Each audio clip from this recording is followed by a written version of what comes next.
Hello everyone, welcome to the aspirant. जैसा कि आपको पता है, दिस इज़ पार्ट 2 जहाँ पे हम प्रीवियस ईयर क्वेश्चंस को डिस्कस कर रहे हैं पॉलिटी के 2015 से लेके 2025 तक के। So stay tuned. आज के चैप्टर में हम क्या करेंगे, पहले हम प्रेसिडेंट के बारे में जितनी भी चीज़ें हैं वो देखेंगे। उसके बाद हम प्रेसिडेंट से रिलेटेड उसकी पावर्स, जैसे पार्डनिंग पावर है तो हम पार्डनिंग पावर के बारे में सब यहीं पे देख लेंगे। उसके बाद हम ऑर्डिनरी पावर जो है, जो कि प्रेसिडेंट ऑर्डिनेंस इशू करता है, वो भी देख लेंगे। प्रोरोगेशन भी देख लेंगे और डिसोल्यूशन ऑफ हाउस देख लेंगे।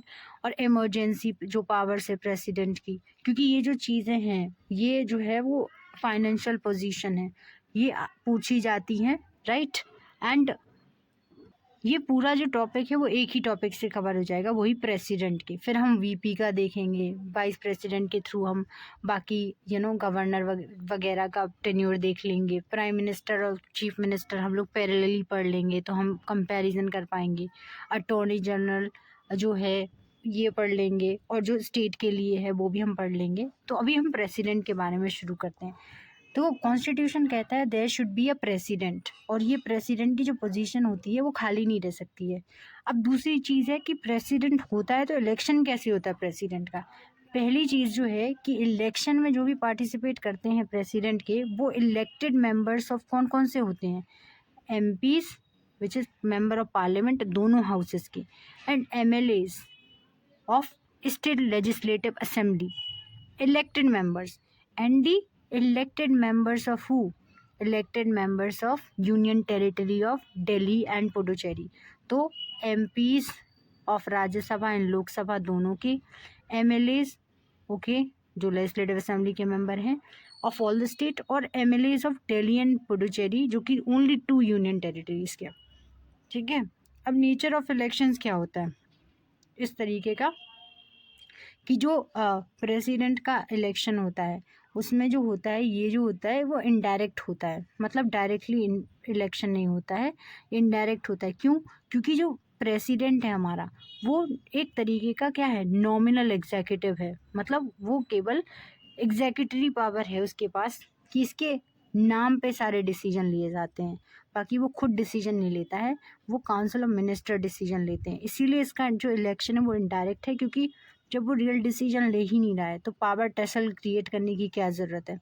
सेकंड चीज़ जो है वो इसलिए क्योंकि ये जो है एक तरीके का वैक्यूम क्रिएट कर देगा, पॉलिटिकल प्रेशर ज़्यादा रहेगा।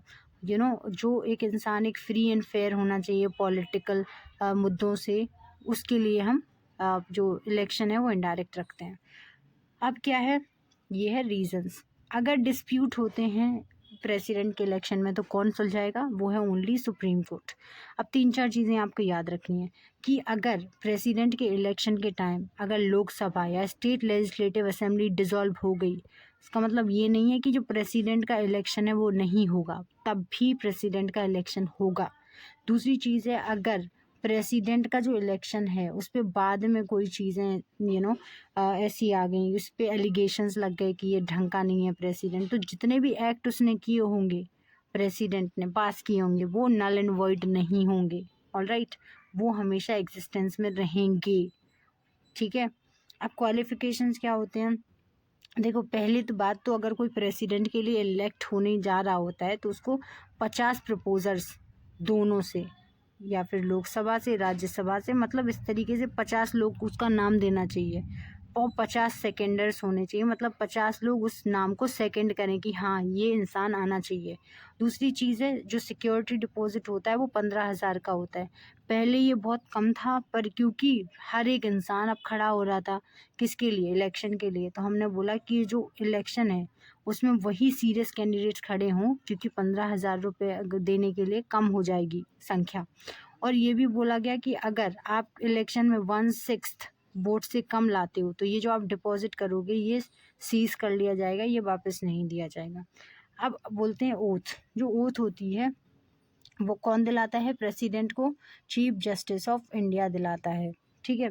कंडीशंस क्या होती हैं प्रेसिडेंट्स के ऑफिस की, कि इसको एक तरीके से क्या मिलता है, राष्ट्रपति भवन मिलता है जहाँ पे वो रहता है, ठीक है।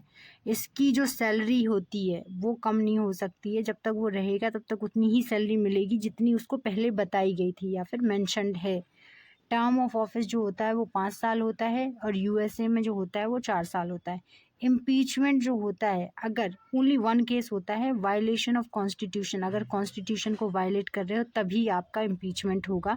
और ये जो शब्द है impeachment, it is not defined in the constitution, ये टाइम एंड अगेन पूछा जाता है।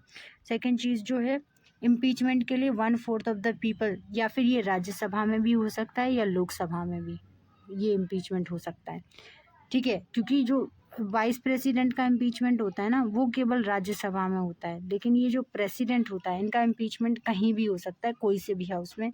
1/4 ऑफ द मेंबर्स, जहाँ पे भी हाउस में इनिशिएट हो रहा है उसके 1/4 ऑफ द मेंबर अग्री करने चाहिए, ठीक है।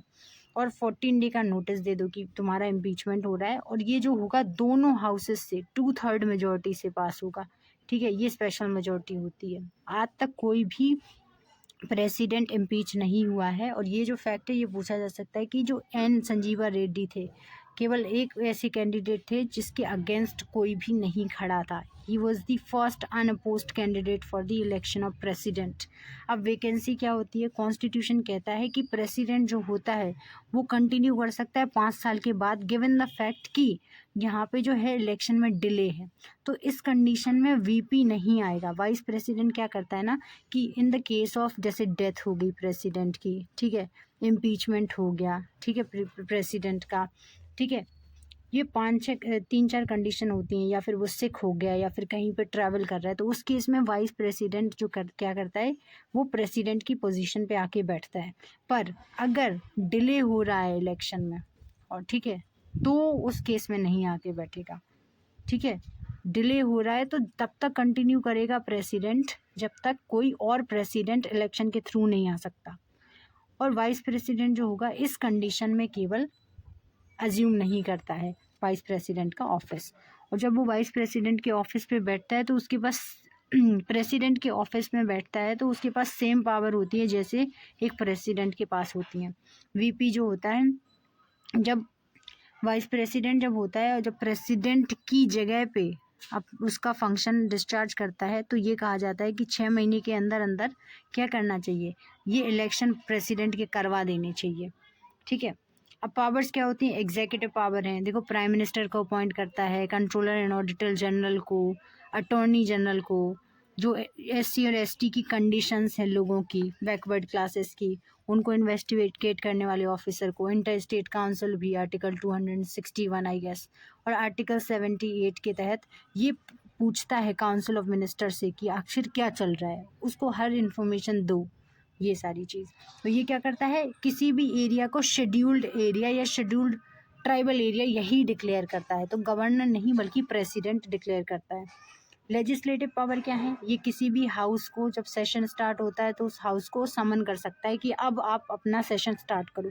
प्रोरोग मतलब किसी भी हाउस को ख़त्म कर सकता है, एंड कर सकता है। जॉइंट सिटिंग कर सकता है, जहाँ पे वो जॉइंट सिटिंग बुलाता है, जैसे कोई बिल पास हुआ तो राज्यसभा में पास हो गया, लोकसभा में पास नहीं हुआ, मतलब एक डेडलॉक हो गया, उसके लिए 108 के अंडर ये एक तरीके की जॉइंट सिटिंग करवा सकता है, जिसको प्रिसाइड करता है स्पीकर ऑफ लोकसभा, ठीक है। ये पार्लियामेंट को एड्रेस करता है। जब पार्लियामेंट पहली बार आती है इलेक्ट होके, तो पहली बार जो पॉलिसी होती है ना पार्लियामेंट वो उसकी लोकसभा की, तो ये पार्लियामेंट में पॉलिसी बनाता है, पॉलिसी मोशन ऑफ थैंक्स देता है ये प्रेसिडेंट। लीडर जो होता है इन लोकसभा एंड राज्यसभा में ऑफिस फॉल्स वेकेंट, तो क्या करता है ये कि जो लोकसभा का लीडर होता है स्पीकर या फिर राज्यसभा का चेयरपर्सन होता है, जब वो नहीं होता है तब कौन ये लीडर चूज़ करता है एमपीज़ में से, और जो एमपीज़ होते हैं लोकसभा और राज्यसभा के उनमें से एक एमपी चूज़ करता है, और जब तक के लिए वो उनको उसमें से एक कोई अपॉइंट करता है। ये क्या करता है, 12 मेंबर्स नॉमिनेट करता है, ठीक है, 4 स्पेशल फील्ड से, जो कि हम आगे पढ़ेंगे, special field of social service, art, ये सब से, स्पोर्ट्स।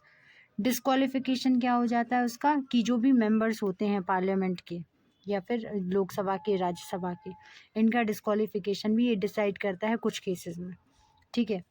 और बिल पे असेंट भी ये देता है। एक बिल पास हुआ राज्यसभा से, लोकसभा से, दोनों से पास हुआ, प्रेसिडेंट के पास जाता है। प्रेसिडेंट जब अपनी साइन करता है तब वो जाके एक एक्ट बनता है, बिल। ऑर्डिनेंस जो होता है वो 6 वीक तक के लिए, जैसे एक स्पेशल सर्कमस्टेंस आ गया जहाँ पे आपने क्या किया कि पार्लियामेंट सेशन में नहीं है पर आपको एक लॉ चाहिए जो बहुत ज़रूरी है, तो प्रेसिडेंट क्या करेगा, एक तरीके का ऑर्डिनेंस लेके आएगा अंडर आर्टिकल 123। लेकिन हाँ, कुछ कंडीशन है। पार्लियामेंट मतलब प्रेसिडेंट उन्हीं चीज़ों पे ऑर्डिनेंस इशू कर सकता है जिस पे पार्लियामेंट कर सकती है। ऐसा नहीं है कि आपने बस पार्लियामेंट को बाईपास करने के लिए कोई सा भी ऑर्डिनेंस ला दिया, नहीं।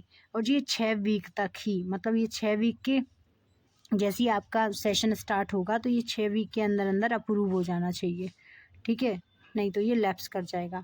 और ये भी करता है कि कंट्री में पीस और प्रोग्रेस करने के लिए बहुत सारी मीटिंग्स भी अटेंड करता है, इंटरनेशनल पीस प्रमोट करता है, रिलेशनशिप्स मेंटेन करता है।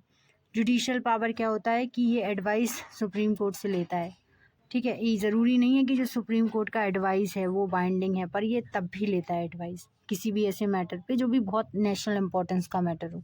पार्डन भी कर सकता है, ये पार्डन मतलब क्षमा कर सकता है। किसी को डेथ सेंटेंस मिला तो उसको क्षमा कैसे कर सकता है, उसकी भी बहुत सारी पावर्स हैं जो हम नीचे देखेंगे।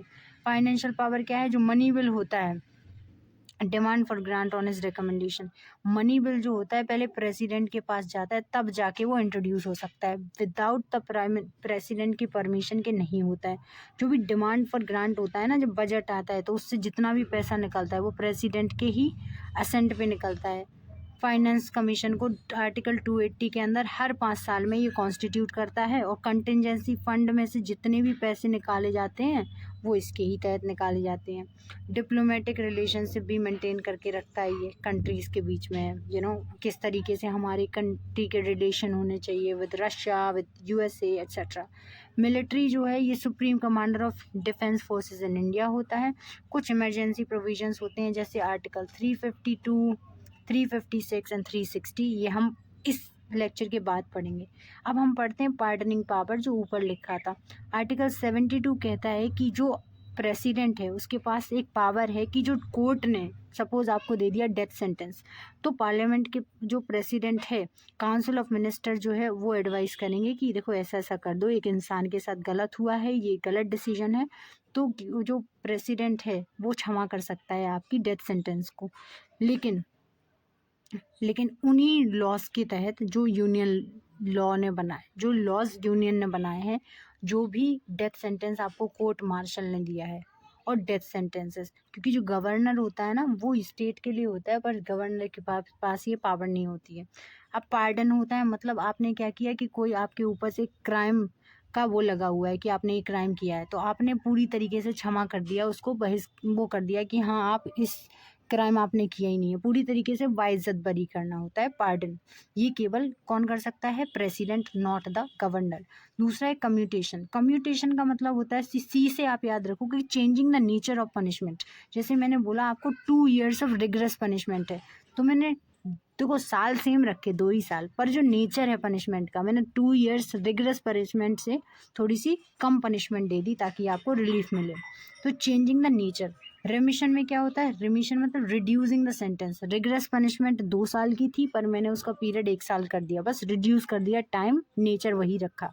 रिस्पाइट में क्या होता है कि सपोज एक औरत है जो प्रेग्नेंट है and she has done a crime, तो मैं उसको थोड़ा रिलीफ प्रोवाइड कर दूंगा क्योंकि एक मेडिकल कंडीशन है उसके साथ। रिप्रीव में क्या होता है कि मर्सी पटिशन फाइल करते हैं जिनके अगेंस्ट के केस लगा होता है, जिनके लिए फांसी की सज़ा हो चुकी होती है, वो प्रेसिडेंट के पास जाते हैं और मर्सी पटिशन डालते हैं। तो मर्सी पटिशन का जब तक उसका डिसीजन नहीं आता है तब तक के लिए आपकी फांसी की सज़ा रुकी होती है, उसको बोलते हैं रिप्रीव। अब आता है गवर्नर। आर्टिकल 161 के तहत गवर्नर के पास भी कुछ पावर्स होती हैं। वो सस्पेंड कर सकता है, रिमिट कर सकता है, कम्यूट कर सकता है डेथ सेंटेंस को, बट वो क्षमा नहीं कर सकता, चाहे आपके स्टेट लॉ के अंडर ही क्यों ना हो। पर ये जो फाइनल पावर होगी वो प्रेसिडेंट की ही होगी, गवर्नर की नहीं, तो याद रखो। अब क्या है, सुप्रीम कोर्ट ने कुछ प्रिंसिपल्स दिए हैं कि क्या फॉलो करनी है। अब देखो जैसे आपके अगेंस्ट एक केस लगा है कि आपने एक क्राइम किया है और आपको डेथ सेंटेंस मिल गया, तो आपने मर्सी पटिशन फाइल की, तो आप ये नहीं कह सकते कि मुझे प्रेसिडेंट से ओरल हियरिंग चाहिए, नहीं, नो ओरल हियरिंग। तो जो प्रेसिडेंट का व्यू हो सकता है, जो सुप्रीम कोर्ट ने डिसीजन लिया है उससे अलग हो सकता है।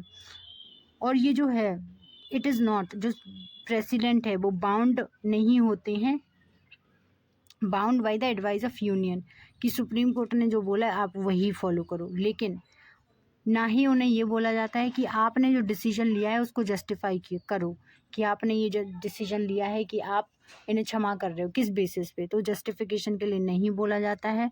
ये जो पावर है प्रेसिडेंट की, जो गलती से जो जुडिशरी ने एक मिस्टेक करी है उसको करेक्ट करने के लिए है। ये जुडिशियल रिव्यू है, पर लिमिटेड जुडिशियल रिव्यू है। अगर कॉन्स्टिट्यूशन के अगेंस्ट ये आपने खिलाफ लिया है कि एक रेपिस्ट को भी आपने बाइज्जत बरी कर दिया, तो ये जुडिशियल रिव्यू के अंडर आएगा। और एक ही मर्सी पटिशन हो सकती है, कि आपने एक बार अगर की है ना मर्सी पटिशन, तो आप फिर से दोबारा वही mercy petition, no, only one time आप एक मर्सी पटिशन फाइल कर सकते हो, और आपको काउंसिल ऑफ मिनिस्टर के एडवाइस पे ही डिसीजन लेना पड़ेगा। वीटो पावर जो होती है प्रेसिडेंट के पास, वो होती है absolute veto, suspensive veto, but not in the case of money bill. Absolute veto है, आपके पास एक बिल आया और आपने डायरेक्ट क्या कर दिया, नहीं, रिजेक्ट कर दिया या फिर अप्रूव कर दिया, तो वो चला जाएगा और बिल अप्रूव हो जाएगा। सपोज आपने रिजेक्ट कर दिया तो वो बिल वहीं डेड हो जाएगा। ये होती है एब्सोल्यूट, मतलब आपके पास एब्सोल्यूट पावर है। एक होती है सस्पेंसिव वीटो। सस्पेंसिव वीटो में क्या होता है कि आपने सस्पेंड करके रखा है या फिर वापस भेज दिया कि नहीं आप इसको देखो एक बार। फिर आता है not in the case of money bill. जो सस्पेंशन वीटो जो होती है वो केवल मनी बिल के केस में आप नहीं एक्सरसाइज कर सकते हो। और पॉकेट वीटो वो होती है कि एक बिल गया, प्रेसिडेंट ने अपने पॉकेट में रख लिया, कभी निकाला ही नहीं, ठीक है, उसको देखा ही नहीं, तो वो पड़ा रहा। एक होती है no veto in the constitutional amend. ये तीन है ना, एब्सोल्यूट वीटो, सस्पेंसिव और पॉकेट वीटो, ये कॉन्स्टिट्यूशनल अमेंडमेंट के केस में एक्सरसाइज नहीं होती हैं, इट्स एक्सेप्शन है। क्योंकि 24th अमेंडमेंट एक्ट में बोला गया है कि अगर प्रेसिडेंट के पास कोई भी बिल आ रहा है जो कि कॉन्स्टिट्यूशन से रिलेटेड है, अमेंडमेंट से, तो आपको अप्रूव करना पड़ेगा, राइट। हाँ, अब क्या होता है आर्टिकल 200 के साइड से क्या होता है कि देखो, ये इसलिए हम यहाँ पे पढ़ रहे हैं, गवर्नर से रिलेटेड है, कि गवर्नर क्या करेगा जब भी कोई ऐसा बिल पास होगा स्टेट लेजिस्लेटिव असेंबली में जो एक हाई कोर्ट की पोजीशन को इंडेंजर कर रहा है या फिर कॉन्स्टिट्यूशन के खिलाफ है, तो गवर्नर क्या करेगा, वो खुद असेंट नहीं देगा, वो प्रेसिडेंट के लिए कर लेगा ये रिजर्व। तो चार पावर होती हैं उसके पास, या तो क्या करेगा गवर्नर, क्या करेगा, असेंट दे देगा, असेंट नहीं देगा, या फिर वापस भेज देगा पार्लियामेंट, सॉरी, स्टेट लेजिस्लेटिव के पास, या फिर वो रिजर्व कर देगा प्रेसिडेंट के कंसर्न के लिए। फिर इसके बाद आर्टिकल 201 के तहत जो होती है, प्रेसिडेंट के पास तीन पावर होती है, या तो वो असेंट देगा या नहीं देगा, या फिर वो वापस भेज देगा किसके पास, स्टेट लेजिस्लेटिव असेंबली के पास। आई नो, है ना, जो भी बिल गवर्नर प्रेसिडेंट को देगा ना, वो स्टेट लेजिस्लेटिव के पास ही वापस भेज सकता है, ना कि पार्लियामेंट के पास। तो ठीक है, लेकिन एक चीज़ ये है कि गवर्नर जब ये रिजर्व करेगा ना बिल, तभी प्रेसिडेंट ये रिजर्व हो सकता है, अपने आप प्रेसिडेंट नहीं कर सकता है, क्योंकि ये आर्टिकल 200 में मैंशनड है। अब है आर्टिकल 123, ऑर्डिनेंस के बारे में पढ़ रहे थे कि जो ऑर्डिनेंस होते हैं वो तब लाए जाते हैं जब पार्लियामेंट जो होती है या एक हाउस सेशन में ना हो या दोनों हाउसेस सेशन में ना हो, ठीक है।